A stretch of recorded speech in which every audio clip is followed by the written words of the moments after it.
Good morning, Jeremy. This is Curtis Herman, and just talked to your wife. She's about 15 minutes away. Samuel and I were just sitting here, just checking over your hammer and doing a little last minute adjustment or two. I wanted to send you a video. So that is your hammer. The shield is off. We will hand that to your wife and she'll carry that. The shield will bolt on here and cover this and keep you safe from sticking your head and your hands and things in there. So everything looks good. We're all done. Maintenance, things that you need to do daily. One of the most important things is to keep the surface of the ram oiled. It needs to be oily all the time.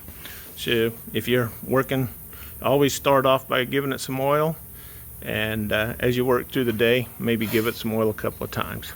Not nearly as important or as often is you have these oil holes. There's 6 of these oil holes. There's one here, there's one here, and then it's mirrored over here, here, and then up top here. So 6 oil holes. Just give them a drop of oil every once in a while. The bushing inside there is a sintered brass bushing that's oil impregnated, and they're actually supposed to be lifetime oil, but we never trust that, and we put a drop of oil in there every once in a while. You have 1 grease zerk on this machine. It's right up here. Clay says 1 squirt on the 4th of July. The important thing to understand is don't over grease it. It's a sealed bearing, and sealed bearings don't like to get too much grease in them. On this bearing up here, there are 2 set screws. There's one right there and one over here. Check them occasionally. They will work loose. Some people like to put Loctite on them. You may, but it seems like once they've set in, they'll stay. But you will want to check them a time or two. We've checked them here, but you'll want to check them again later.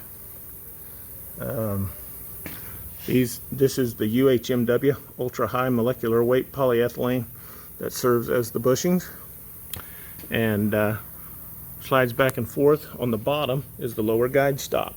If you ever needed for some reason to take that UHMW out or add a shim or something like that, you would take these 4 bolts loose here on the bottom and take that down.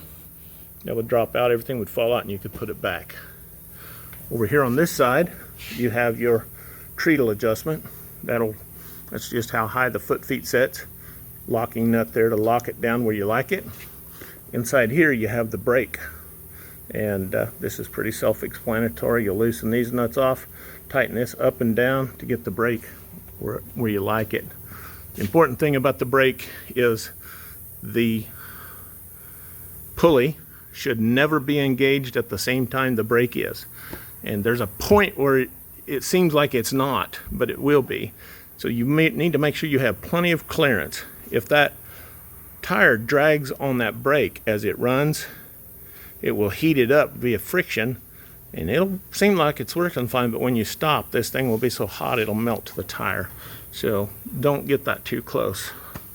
Really, that's just about it. Your dies, here are your dies. The dies, we just kind of knocked the edge off of them. They do need to be radiused. You'll need to radius these corners to your liking. People generally talk about a 1/4 of an inch radius to a 3/8. You'll want to do that. These bolts will work loose on you. It's just a fact of life. Take a 3/8 Allen wrench and just snug them up every once in a while. Some people Loctite them.